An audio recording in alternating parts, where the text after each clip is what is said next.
नमस्कार, न्यूज मंच देख रहे हैं आप और मैं हूं विशाल वैभव।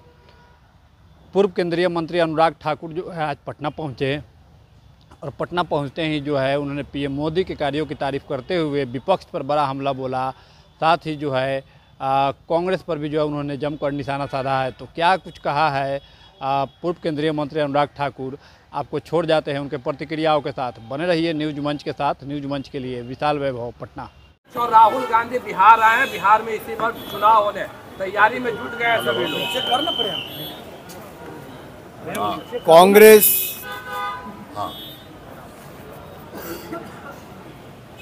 कांग्रेस का बिहार में है क्या?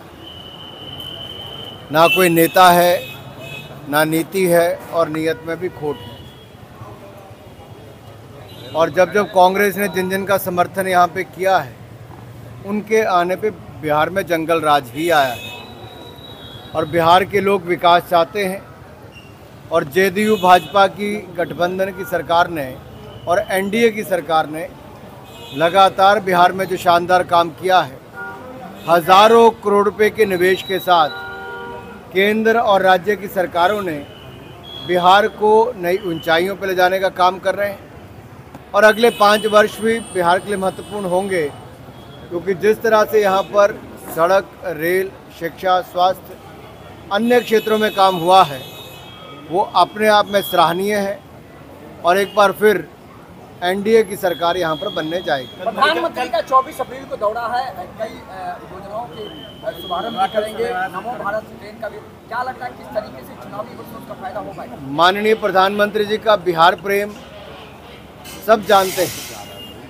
अगर आप याद करें, मखाना को भी अंतर्राष्ट्रीय स्तर पे जिस तरह से बढ़ावा देने का काम किया गया, मखाना बोर्ड की बात भी करें या फिर जिस तरह से मखाना की ब्रांडिंग भी हुई है, और उसी तरह से यहाँ पर गंगा जी पर पुल हो, रेलवे लाइनें हो, सड़क मार्ग हो, नेशनल हाईवे हो, ये बहुत बड़ी सौगात लगातार मिलती रही। और आगे भी प्रधानमंत्री नरेंद्र मोदी जी और नीतीश कुमार जी बिहार को आगे ले जाने का काम करते रहेंगे। आप भी पटना पहुंचे हैं, क्या कुछ बिहार में कार्यक्रम है? बिल्कुल, अंबेडकर जी को लेकर हम लोग संविधान दिवस जिस तरह से नरेंद्र मोदी जी के नेतृत्व में 125वीं जयंती 120 देशों में मनाई गई थी, और यहीं पर डॉक्टर भीमराव अंबेडकर जी के पंच तीर्थ बनाकर भी उनको सही सम्मान देने का काम किया। तो भारतीय जनता पार्टी ने, भारतीय जनता पार्टी के समर्थन से ही डॉक्टर भीमराव अंबेडकर जी को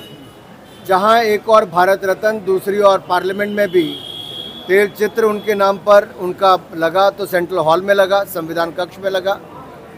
लेकिन दूसरी ओर कांग्रेस है जिन्होंने 2012 में नेहरू जी को कोड़े मारते हुए अंबेडकर जी को दिखाया था एनसीईआरटी की किताबों में।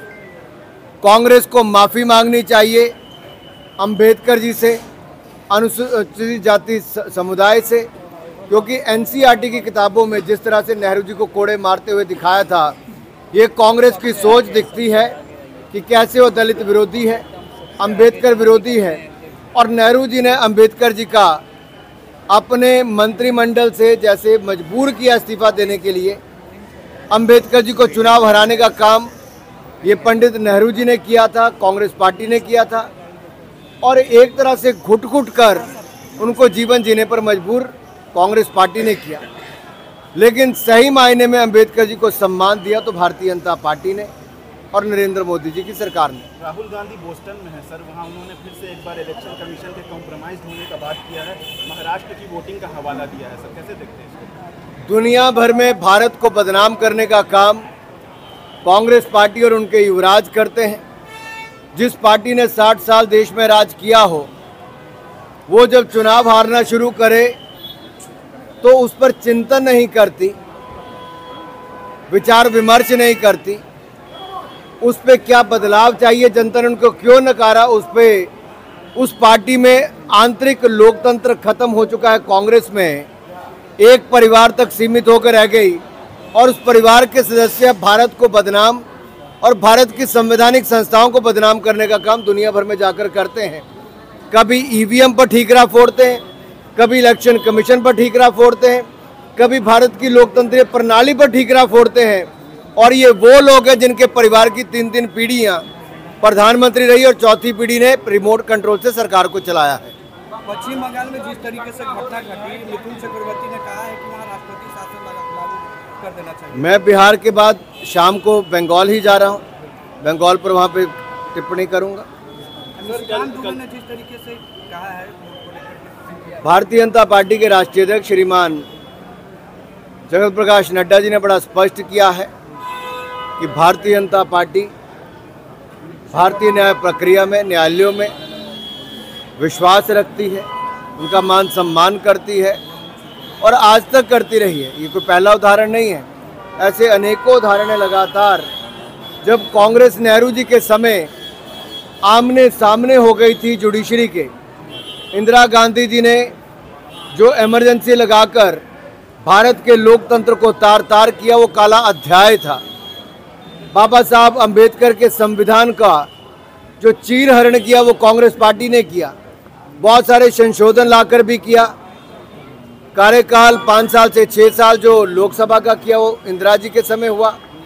इमरजेंसी लगाने का काम किया और जजेस के घरों के बिजली के कनेक्शन और पानी के कनेक्शन काट दिए गए, ये कांग्रेस के समय हुए। और कांग्रेस का हाल हुआ है कि 9 से चूहे खाकर अब बिल्ली हज को चली। बिहार में चुनाव है, तय कर दिया है क्या? ये वो गठबंधन है जो निर्णय नहीं कर पाता, ये वो गठबंधन है जिसकी विचारधारा एक जैसी नहीं है, जिनके पास, जैसे मैंने पहले कहा, ना नीति एक है, नियत में भी खोट है और नेता पर प्रश्न चिन्ह बना हुआ है।